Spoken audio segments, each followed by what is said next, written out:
All right. So again, thank you so much for spending the afternoon and the last session with me. My name is Mark Rincon. I am with the Nevada Department of Education. You are in room number 6, the last session of the Teaching and Learning Conference. This is the English Language Arts K-12 updates. We have some exciting news to share with you that is going to be occurring in the next few months. Here at the department. I'm also, again, going to drop the attendance form into the chat if you are just joining us. So there it is, the name of our session. There we go. All right.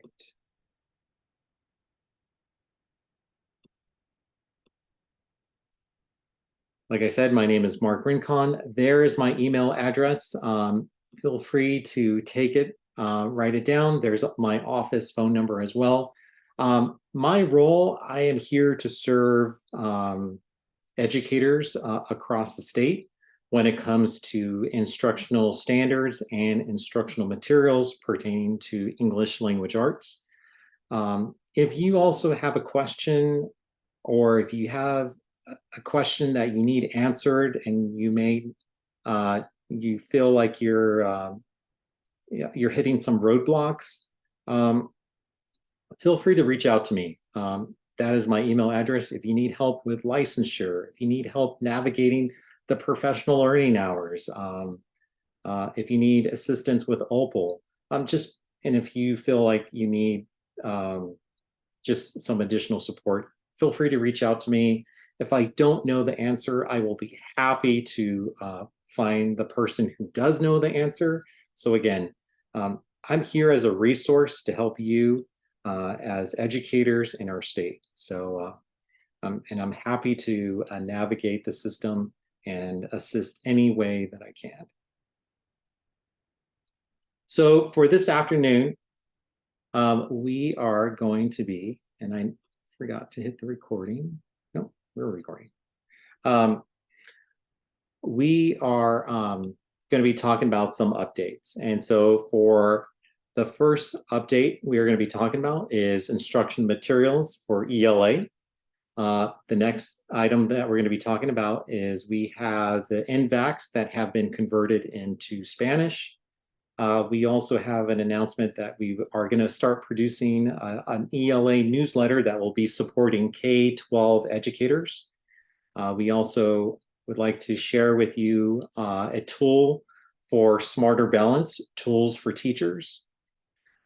We also have some great resources for you about artificial intelligence, ChatGPT. I know that is a hot topic right now, and a lot of people are wondering, how do I discuss it with my students? So I have some great resources that I would like to share with all of you, how to engage in conversations when it comes to talking about ChatGPT and all these different AIs that are now out there. Also would like to talk to you about Nevada Reading Week. I'm also excited to share that we have the author live event and something that is new for 2024. So stay tuned for that. Lastly, we do have a great opportunity for individuals that are in Southern Nevada. We have a live in-person professional learning opportunity that is free. You will gain professional learning hours for West Ed's Reading Apprenticeship. It's a free class. And we also have a 3-part series webinar that will be going out and later on this fall that will be supporting educators statewide, and you will also be able to earn professional learning hours from that. And so we'll wrap up today with some questions and answers. So there was some really great conversations today, and there was a session that talked about instructional materials and science or reading. And I just want to share with you how the process works for instructional materials. So um, instructional materials is reviewed and selected by individuals at the department. Then we form a group of educators that are from across the state, from Washoe County School District to the Clark County School District, Nye County, Elko County, our regional professional development centers. This past fall, in 2022, we had a great group of individuals that went through and reviewed instructional materials. What that looks like is the state puts out a request for qualifications, an RFQ. And so what that means is curriculum companies are then welcome to submit their curriculum for review for English language arts. And so that spans from kinder all the way to grade 12. And so this year, it was a little different because in the past, we had rubrics that were really geared for content areas. But this time around, we looked at instructional materials that were aligned to instructional standards, your NVACs. Also alignment to social justice. So that review was conducted, and then that group puts together a recommended list. That list then goes to the Nevada State Board of Education. The Nevada State Board of Education is the final decision maker when it comes to the approval of those instructional materials.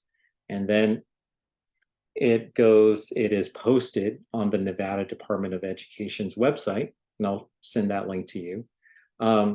This is public information.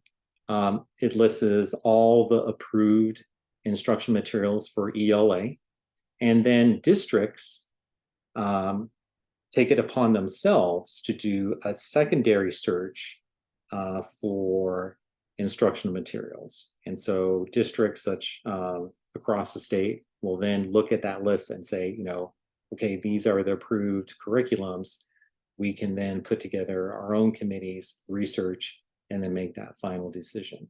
So I just want to clarify that here at the department, we don't regulate, we don't have any final determination in how districts select instructional materials. And so if you have questions with pertaining to pacing guides, instructional planning, professional learning, that is put on by your school district.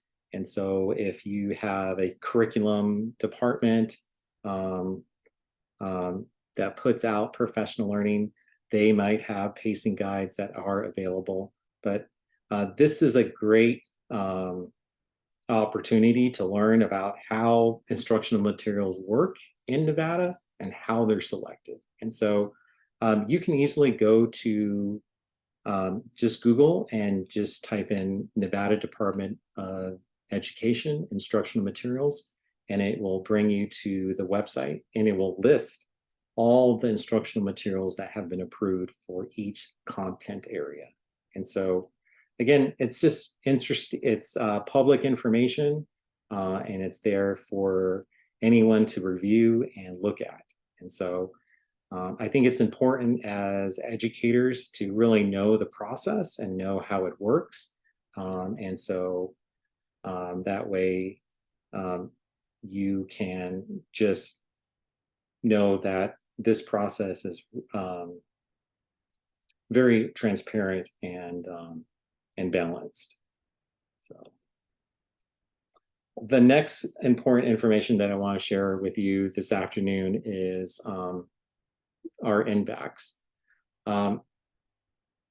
Nevada State Legislature has asked state agencies to now start preparing documents that are public facing to be translated into multiple languages. And so we are really excited to share that the Nevada Academic Content Standards have been translated into Spanish. This really provides an opportunity for families, caregivers, and others in the community to have a benefit to help engage in conversation, to understand what the standards are. If you are looking at working with your families to explain what are some of those instructional standards that need to be taught and addressed, we will be posting those instructional standards on our website very soon. If you need an immediate copy or would like an immediate copy, I'm going to put a link into the chat right now. That link takes you to a Microsoft form. Feel free to type in your name, your first name, last name, and your email address, and I will send out, put you on the mailing list and get you a copy of those standards by next week. But we hope to have those standards posted on the website very soon.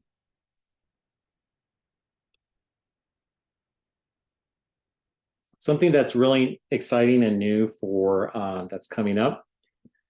We at the department really want to focus on assisting and providing supports. So we are going to be looking at creating a newsletter, a monthly newsletter, to support elementary and secondary educators. Now, what this newsletter is really going to incorporate is instructional strategies, best practices, assessments, and more. You may get this already from your district, but if you are looking for additional resources, or if you're looking for, if you're at a small charter organization that doesn't have some of these resources widely available, we at the department would like to help out and see if we can also provide support.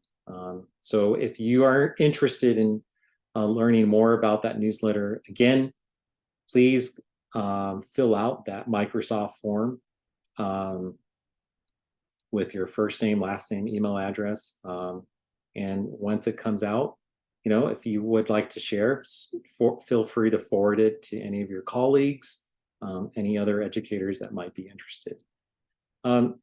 If you have a particular topic or interest that you would like to have researched, or if you want to know more about how to look at evaluations and how to incorporate, you know, best practices when it comes to instructional strategies, assessments, ChatGPT, artificial intelligence, feel free to just reach out to me, send me a quick email. You know, I'm really interested in learning more about this topic. Can you help find some research on this? I'm happy to do that. And that will also give me some new ideas for the newsletter to really support educators across the state. The next resource and tool that I want to share with you this afternoon is from Smarter Balance. I don't know if many of you know that there is a website called Tools for Teachers. Tools for Teachers provides actually instructional lesson plans, short and brief instructional lesson plans to help you with your students prepare for SBAC.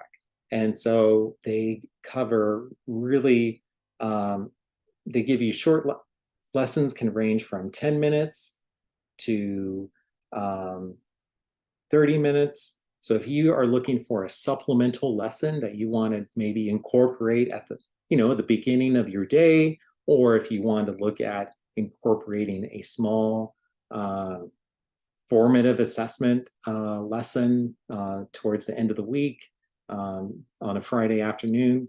These are really great tools and ideas to start implementing and just take a look at.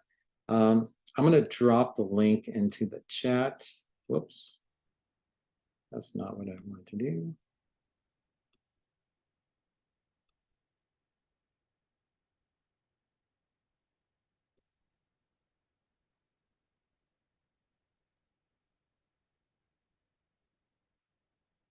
So on that link, it takes you to the Smarter Balance website, Tools for Teachers. And it does require a login. So if you need help with that login, again, sometimes your assessment departments within your districts will offer you access to that. But we at the department can also help you with that as well. So if you would like to have access to the site to dive deeper into it, you're welcome to reach out to me. I can research and getting you your own username, password, so you can log into it. I'm going to also put together, share with you the some sample items.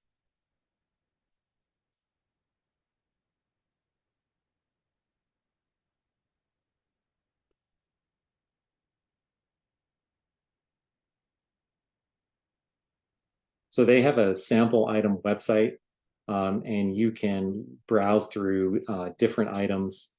So if I select the grade, I can dive into the subject, English language arts.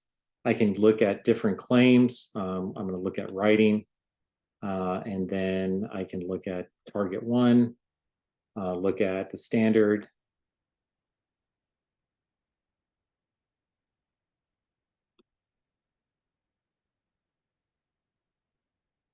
It gives me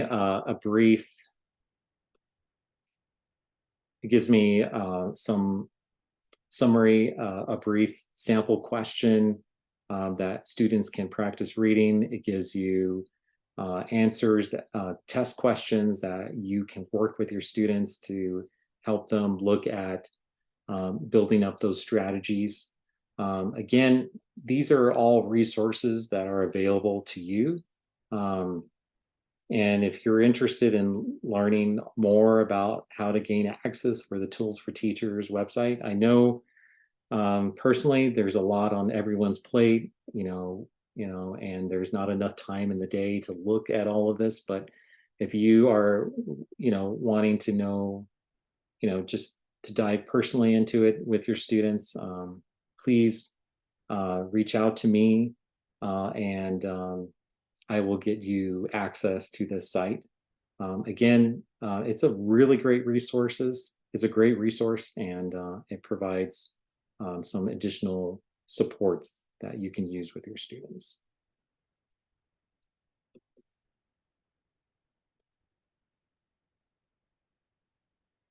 The next website is part of the Tools for Teacher. It's called the Smarter Content Explorer. Again, it's basic additional test taking strategies, supports that you can incorporate with your students. I get it. I know that all of us, you are facing different things that are being put on your plate. But I just want to help you with, just gaining some more insight on what this assessment is, what it looks like. If, maybe this is your first time working with your students on Smarter, or maybe you are a 20-year veteran that has a lot of experience with our Smarter Balance assessment. But again, these are just free resources that are available to you.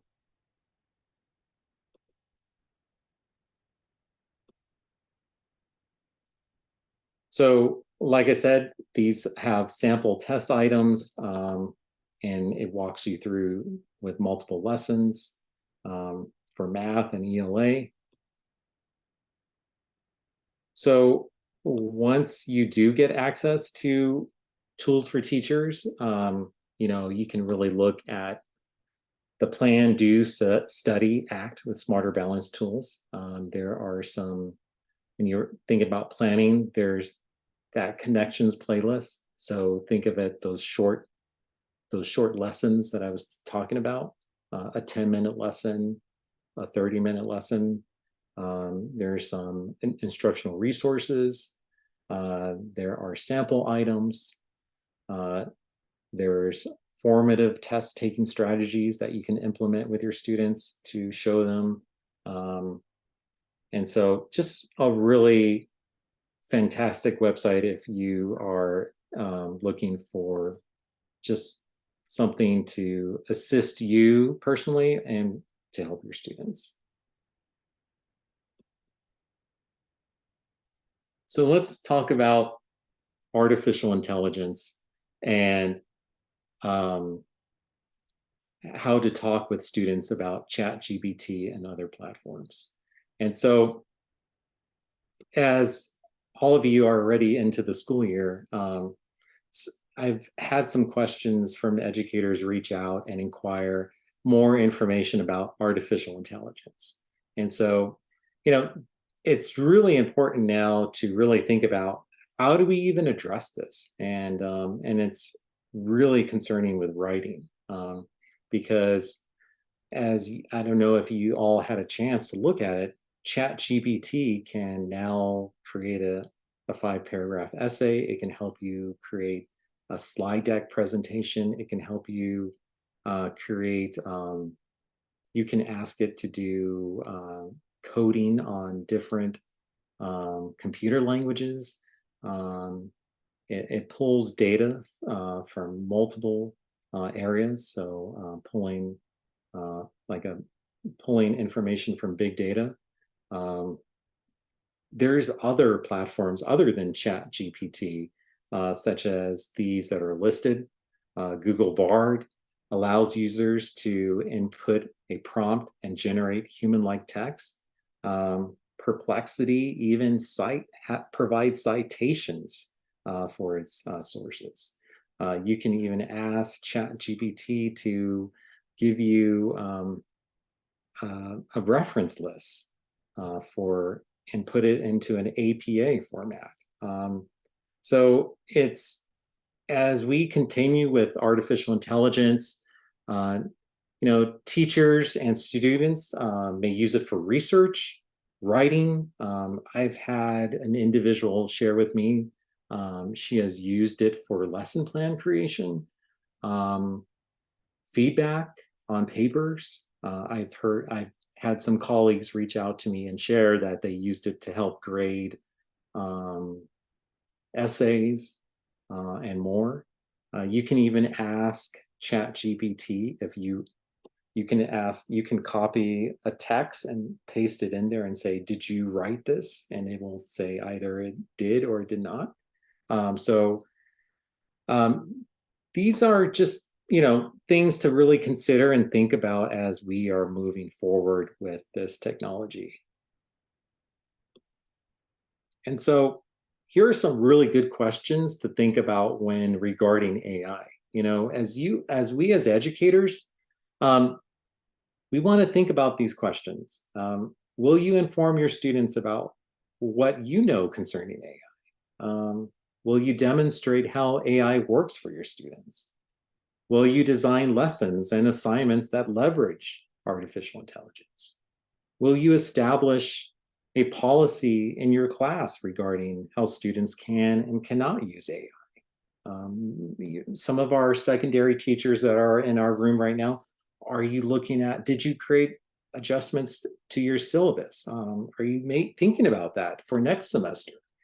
Will you collaborate with your department, school, and district to develop a shared vision and or policy for artificial intelligence? Right now, the Nevada Department of Education does not have no guidance, or there is no regulations that are in place that prevents students from using it. So really, it is up to us as educators to really understand and know what this is and how to really have these conversations with students. I was reading an article the other day that in some college classrooms, some professors are even requiring students, undergrads, to write their essays in class, and will not allow students to write the essays or conduct writing assignments independently outside of the classroom. So, um, there is just many different views and different opinions when it comes to artificial intelligence. But here at the department, we do not have any type of view or stance on it. So my goal for you is to really think about how you would like to approach it.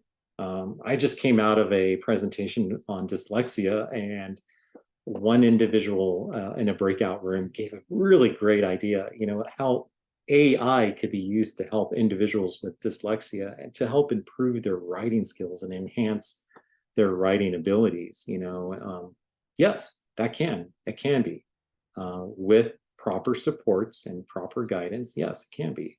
Um, and I think that these are tools and resources um, that are here, and they're here to stay. And I think these are is something that we as educators and classroom teachers should really either embrace and start to see how it can really help our students.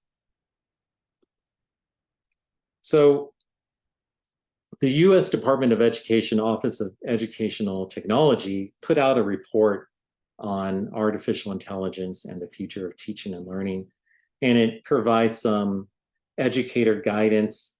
It describes AI. I will drop that into the chat as well before we leave today. That way you can have a copy of it. But it has a lot of information in it. And if you're looking for creating at your school site or at your level, you want to create your own guidance or these are great resources to start looking at. The next resource that I drop into the chat before we leave today is the MLA. Worked with the Conference on College Composition and Communication in a joint task force on writing and AI.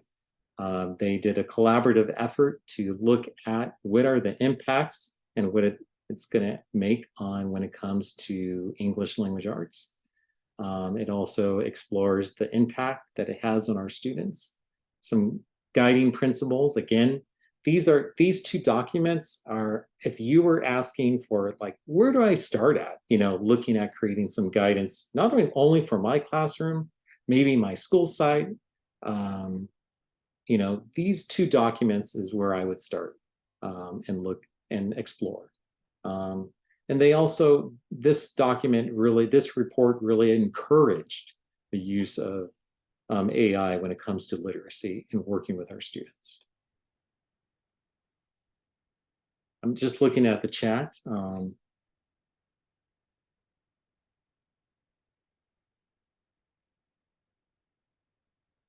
Okay, so again, it's we can look at just working with how you want to set up your classroom, working with your administrator if he or she has guidelines already in place at the secondary level. I encourage you to look at all of these. Just browse through it and see what information you can glean from it. We are actually staying with, I know a lot of school, we are really focusing still on MLA. So I know this is, this report came from Modern Language Association. So I know they have done a lot of work for our secondary teachers. I'm happy to engage in conversation with you more about that. if you wanted to ask me after this. The next resource that I want to share with you is the National Council of Teachers of English, NCTE. They actually came out with some good resources and also some tips on how to keep students writing in the age of artificial intelligence. Some of their strategies that they shared was that we as educators should devote more time to instructional design, conferencing with students about their writing, and really emphasize our students' goals with writing, teaching points, and also working on the reflection process. What I mean about instructional design is that they looked at how they offered more in-class time for writing, and where students had that opportunity to confer with educators, confer about their writing. Also, NCTE in this article talked about consider conducting, like I said, writing activities in classroom, engage with students with writer feedback in their notebooks, and really tailor that feedback to students to progress in their writing over time, and really getting them to encourage with revisions as they demonstrate writing, as they work towards that final product.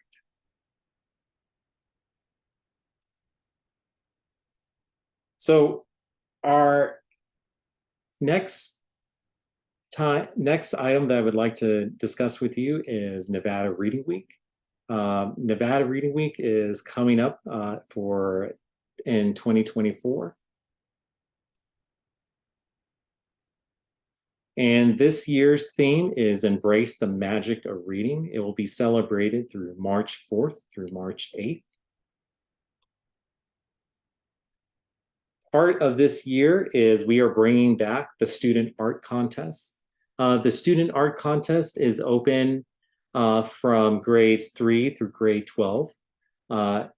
This is an exciting opportunity to participate in an art contest to create the logo for Nevada Reading Week. The winning design will be used on all Nevada Reading Week promotional materials, such as t-shirts, the website, and posters. So if you have not heard from your district or charter organization about the art contest, please reach out to me in an email. I'm happy to give you more information about how you would like to have your own students in your class participate in the art contest. We are actually in the midst of it right now, so the window will be closing probably very soon, by early next month. So if you are interested, if you did not get this information from your school site or your charter organization, please reach out to me through email, and I can get you more information. So there are some prizes that are associated with the winning logo. So for elementary school students, the honorable mention is a certificate and a $75 gift card. The middle school honorable mention has a certificate and a $75 gift card. High school also has a certificate and a $75 gift card. However, that winning design out of all three of those from elementary, middle, or high school will receive, the grand prize winner will receive a certificate and a $150 gift card. And their winning design will be placed on the t-shirt, press releases, social media, and also the Nevada Reading Week website. So these are two examples of the logos that occurred previously in times past. And so here are some guidelines for the artwork. We ask that the art be placed on 8.5 by 11 or 9 by 12 white paper. It be done in either pencil or black ink. It cannot contain any colors. Graphic design programs are okay for our secondary students. It must contain the exact words of the theme, embrace the magic of reading. It must be original work, and also it must provide first name, last name, grade, email, teacher's name, and the email address if you are submitting for your student. That way we can get back to the student and get you information if you are selected.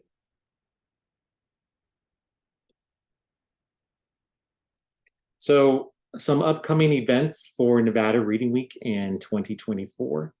On Saturday, March 2nd, prior to Nevada Reading Week, I don't know if some of you had attended. Last year, we had a kickoff event for educators K through 12. It was a free opportunity. This year, it will be free again. It will be from 9 a.m. to 9 a.m. to 11 a.m. 2 hours. Last year, we had Carol Jago. Carol Jago is from UCLA. She leads the Center for Literacy Research. Her research really is for secondary students, but she came and gave a great presentation on just talking about the benefits of text selection for our students and the importance of it, and having students having their own voice and selecting text on what they want to read. This year around, we will be having a keynote speaker that will be coming to help us celebrate the start of Nevada Reading Week. Teachers are welcome to attend. You'll get professional learning hours that you can submit for column advancement. Following that Monday, we will start the author live event. I don't know if some of you had attended. Last year, or actually this year, still, we had authors such as Matt De La Pena that gave a presentation for elementary, middle, and high school students. We had Kwame Alexander come and give a presentation as well. We have authors from local here based in Nevada to national authors like Kwame Alexander. Again, this is free for your students. It is conducted over the Zoom webinar platform. It will be on the website, nevadareadingweek.org. There you can sign up for each of the authors. You'll see the time and the date. Sign up for as many as you would like.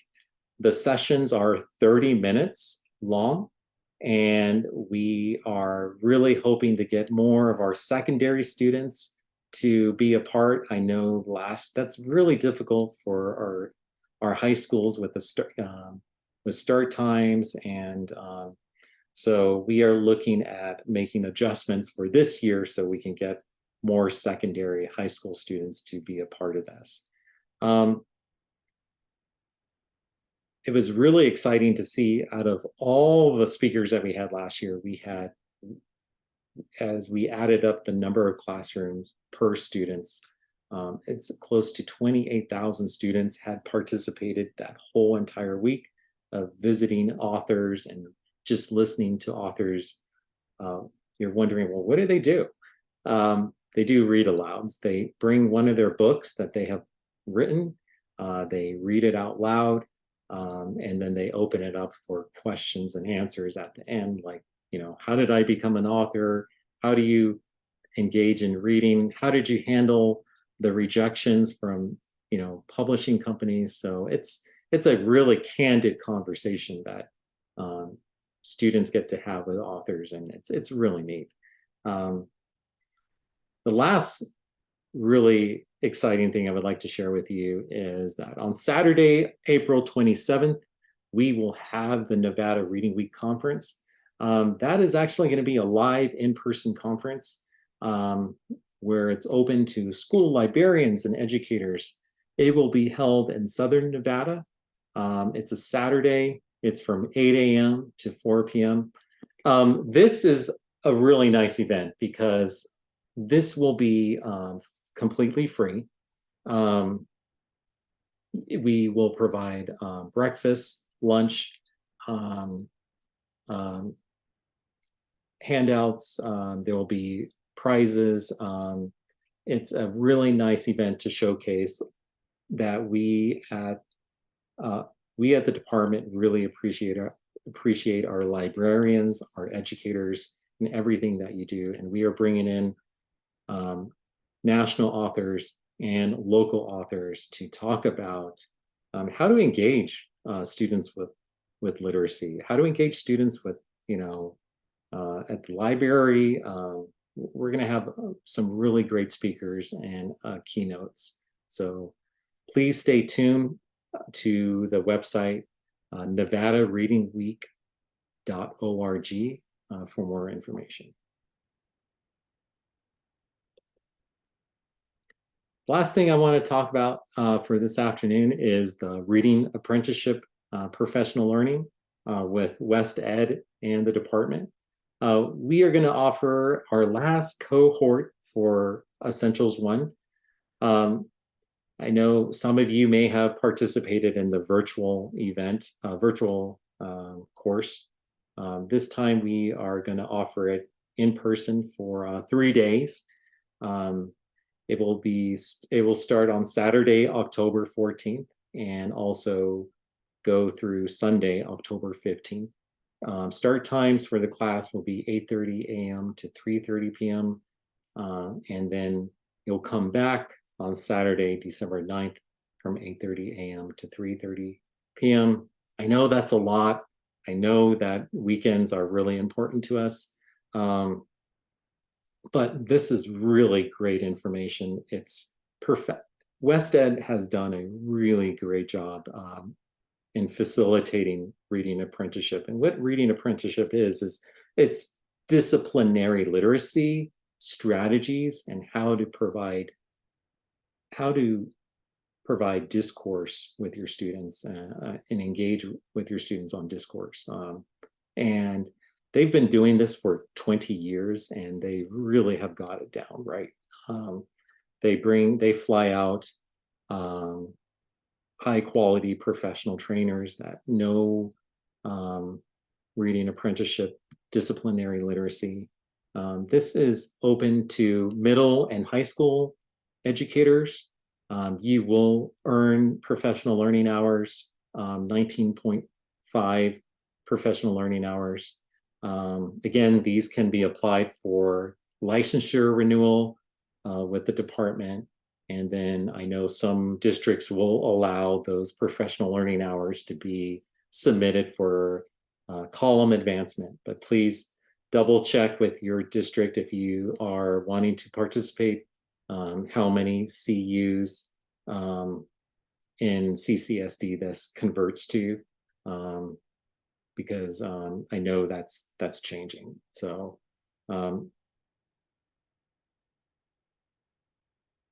and one last thing I just forgot. I know this is only offered in Southern Nevada and you're wondering, well, what about Northern Nevada?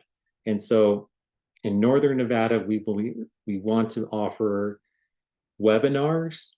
It's not going to be as intense as this course, but you will gain some strategies and instructional supports when it comes to reading apprenticeship. These will be provided statewide. So if you're in Elko, if you're in Nye, if you're in Washoe, Clark, these will be offered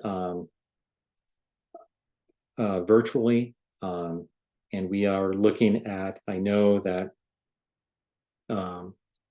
it's going to occur outside of contract hours, but we are also looking at, we understand that trainings can not occur at 3 p.m. right after school.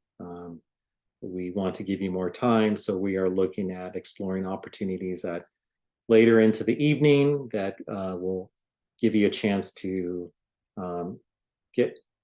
end your day at your school site, get home, have dinner, and then if you're willing to be a part of these webinars, we would love to have you participate later in the evenings.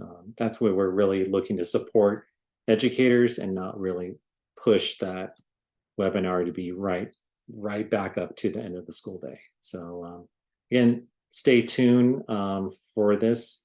If you're interested, please sign up on that mailing list link that I sent out earlier. I'll put it into the chat again with those articles that we covered. And I know we have some questions back into the chat, so I'm going to go back. But if you have any questions that I discussed, anything that you are wondering about, please feel free to come off mute.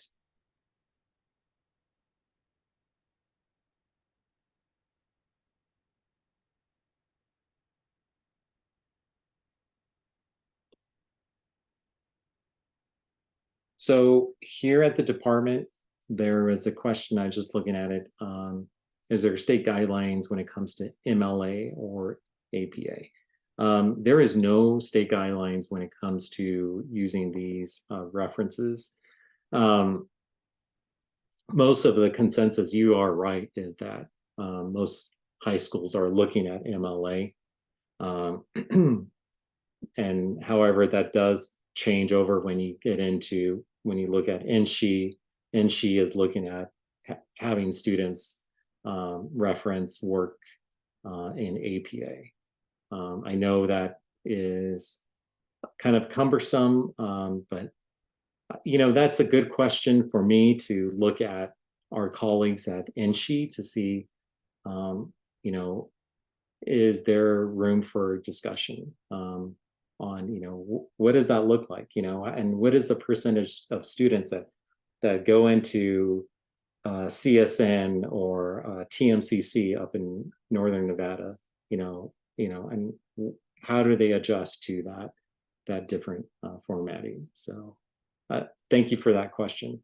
There was another questions about my perspectives, EL techs at El Dorado. So like I mentioned earlier, the instructional materials that are selected, that is at a district level. The department only approves and reviews curriculum, but it's the districts that do then decide and on that curriculum that they would like to move forward and purchase.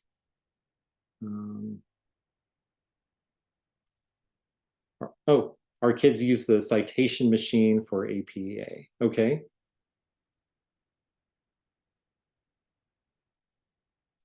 And should we not at the high school level be teaching a variety of formatting?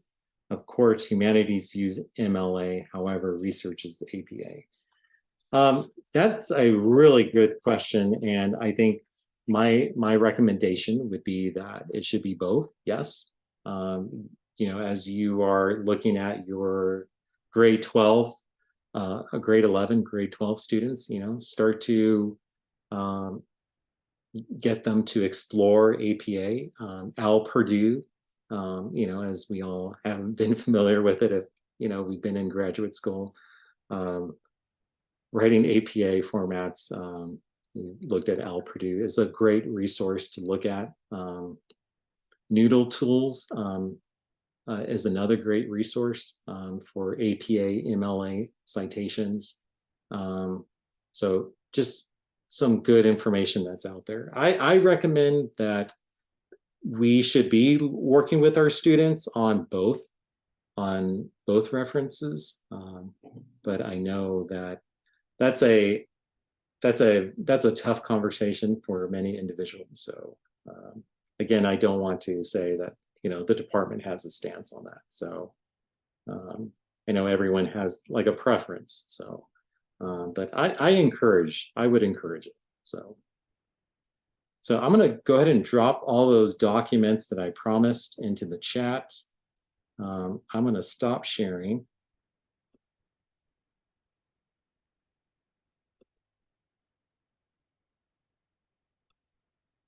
Does anyone have any questions?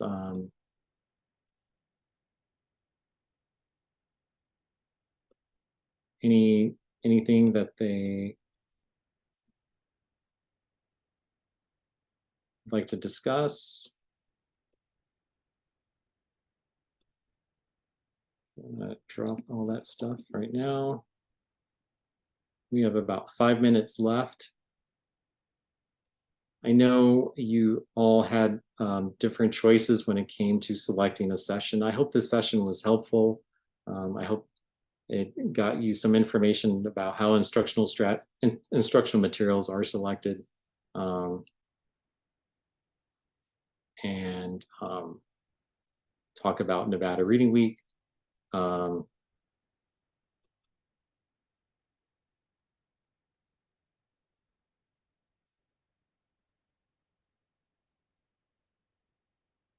So I'm going to also try, here is the link for the first report. Here's the MLA CCC Joint Task Force report. I'll drop the survey link into the chat as well. Here's the NCTE, how to keep students engaged with writing using artificial intelligence link.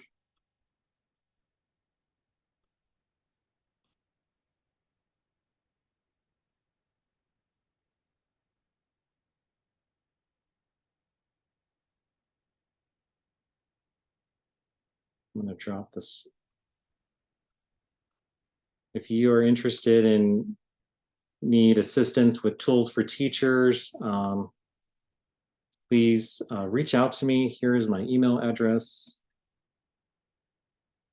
You need help with anything else pertaining to licensure, you feel like you need some assistance with NVACs, please reach out to me. No question is, please do not feel like you can't ask questions.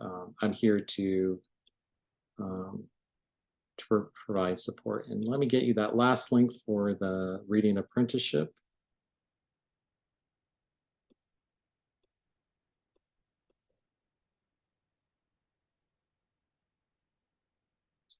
Drop that.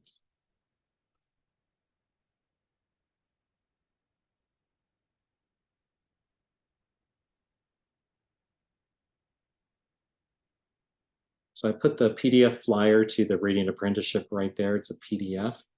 And then I also owe you all the survey link. So let me grab that. Again, I really appreciate you. I know you all had a choice in selecting this last session. And I appreciate your time, not only being here in this session, but also attending the Teaching and Learning Conference for today. I know Saturdays are, really important. So I hope that this was a great learning experience throughout the day, and that you found that it was useful. That is our session title, the K-12 English Language Arts. And we have about 3 minutes left. So if you would be so kind to just fill out that survey and then bookmark those links. And we'll go from there.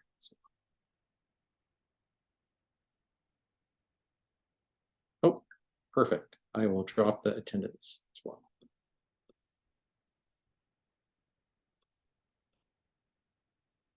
I have a question on the Nevada Reading Week, the contest. Yes.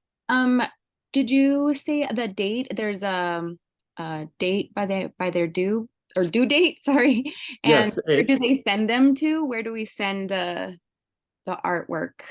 Do you mind telling me what school site or what district you're at? 3 in Henderson. Oh, you're CCSD? Yeah, CCSD. Okay. So I will, can you do you mind sending me your email? Yeah, I'll email. Yeah. And I will reach out to CCSD's contact and see if how that information got distributed to school sites. So I will reach out. Thank you so much. Just to give you an idea, I know those are due to Clark by early next month. So like the first week, I think it's the second week in October. So but so you have until now till the second week of October for students to work on the artwork. But I will reach out to the person in charge in Clark County and see if I can get you that information. So. Thank you. Oh, great question. So we just stay tuned to the website.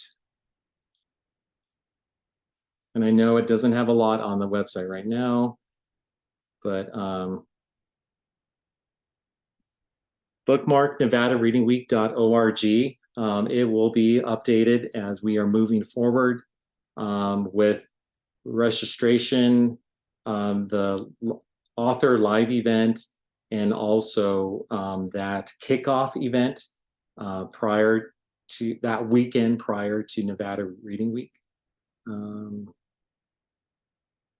Has anyone heard about the Reading Week dates? Reading Week dates is March 4th through March 8th. And then National Day of Writing, I do not have that right now.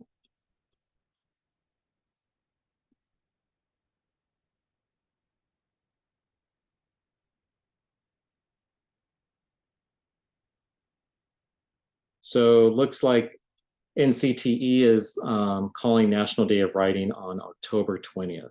So is this, are you thinking, is the state looking at anything for national writing? Not right now, unfortunately. We usually did. I mean, we used to promote it. I thought it was coming from the state level, but maybe it was coming from Southern Nevada Writing Project. I think it might be through that or RPDP. Again, I can reach out to Southern Nevada Writing Project and find out. So, but again, we are at time. I appreciate all of you. Cannot thank you enough. Please join our last closing session, and we'll see you in the main room. So.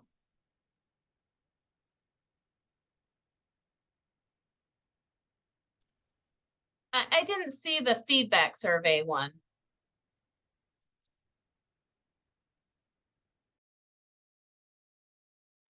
Sorry about that. I'm sorry. There's the feedback.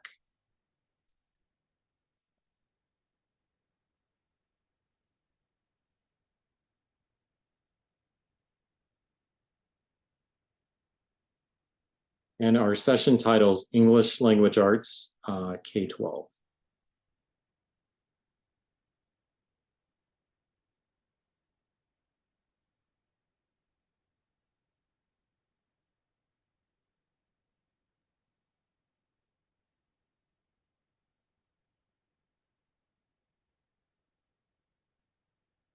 right, everybody, let's go ahead and join the closing room. Again, thank you so much, and we'll see you in the main room.